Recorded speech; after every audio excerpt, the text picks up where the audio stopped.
Hey everybody, State Representative Jim Nash here. I'm in the older part of Waconia, and if you drive through the older part of Waconia and you look at the houses that you see here, what you'll find is smaller homes on smaller lots that were built in post-World War II after soldiers and sailors and Marines were coming back from the war. What they did was they built these homes to fill a need so that people could be in a house.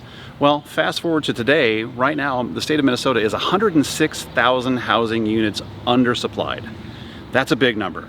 And what we need to change are some of the regulations and some of the zoning requirements and some of the land use requirements that we see from the state and from cities and from counties if we are going to address this problem.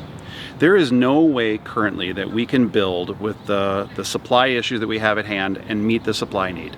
So for example, if you look at some of the new houses that are being built here in the state of Minnesota, and then you look at that same house across the river in Hudson, Wisconsin, same house, same builder, same everything, it's roughly 40,000 or more higher on the Minnesota side. We can't do that and expect to put people in houses.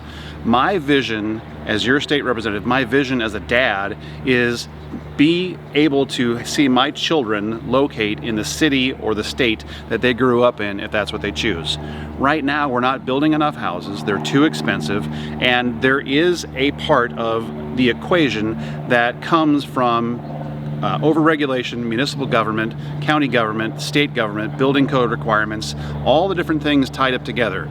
We need to have a frank conversation as we move forward so that your kids, my kids, your grandkids, your neighbors' kids can have the expectation that they can plunk down some money and buy a house in the state of Minnesota.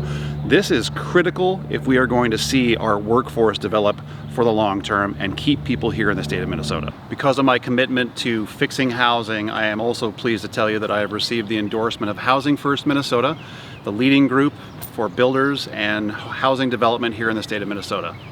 As we head into the November election, let's remember that housing is something that we have to get fixed. Thanks so much.